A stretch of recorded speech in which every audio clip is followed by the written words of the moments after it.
નમસ્કાર મિત્રો, સ્વાગત છે તમારું મારી ચેનલમાં. હું છું રાજેશ અને તમે જોઈ રહ્યા છો અમરીશ ફૂડ વર્લ્ડ. તો ચાલો મિત્રો, આજનો એક ખૂબ જ સરસ મજાનો વિડીયો શરૂ કરીએ. ચાલો મિત્રો, આજે ઇન્સ્ટન્ટ ગોટા બનાવીશું. પ્રીમિક્સ માર્કેટમાં અનેક કંપનીના અવેલેબલ છે. આપણે તલોદનું ગોટાનું મિક્સ લાવ્યા છીએ, કારણ કે મારા મેથીના ગોટાના વિડીયોમાં ઘણા બધા વ્યુઅર્સની કોમેન્ટ હતી કે ઇન્સ્ટન્ટ મિક્સમાં મેથીના ગોટા કઈ રીતે બનાવી શકાય. તો એના માટે હું વિડીયો બનાવી રહ્યો છું.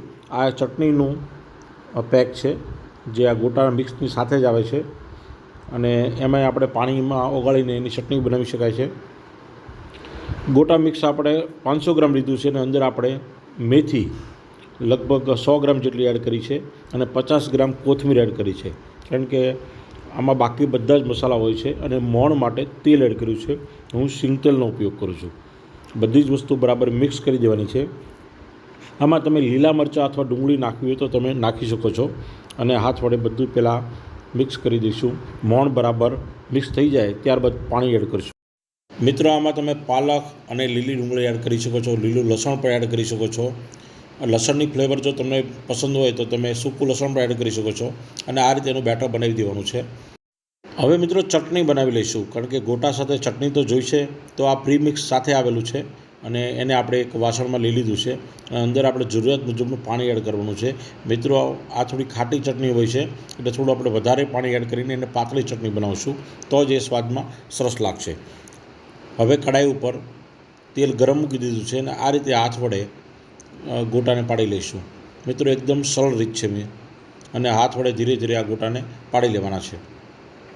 તેલને મીડિયમ રાખવાનું છે. તેલને વધારે ગરમ કરવાનું નથી, નહીંતર અંદરથી ગોટા કાચા રહી જશે.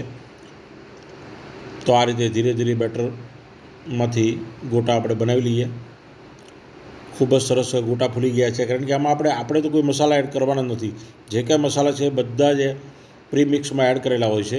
અને અલગ અલગ કંપનીના ઘણા બધા પ્રીમિક્સ આવે છે મિત્રો, એટલે કોઈ ખાસ સ્પેશિયલ કે આ પ્રીમિક્સ લેવું એવું નથી. કોઈ પણ કંપનીનું તમે પ્રીમિક્સ લઈ શકો છો. ખૂબ જ સરસ મજાના ફૂલીને ગોટા તૈયાર થઈ ગયા છે. ગેસની ફ્લેમને આપણે હજુ મીડિયમ જ રાખેલી છે.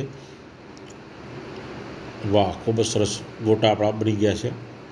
અને મિત્રો, આ જ પ્રીમિક્સમાંથી તમે ફૂલવડી પણ બનાવી શકો છો. તો એના માટે તમારે સંચામાં ફૂલવડીને પાડી લેવાની છે, અને એને ડાયરેક્ટ તેલમાં તળી લેવાની છે. તો હવે આપણે તોડીને જોઈ લઈએ તો વાવ, અંદરથી કેટલા સોફ્ટ અને કેટલા સરસ. અને એમાં મેથીની ફ્લેવર અને થોડો કોથમીરનો ટેસ્ટ આવશે. તો ખૂબ જ સરસ ગોટા તૈયાર થઈ ગયા છે મિત્રો. તો તમે તમારા ઘરે આ રીતે મેથીના ગોટા બનાવજો, પ્રીમિક્સમાંથી બનાવજો.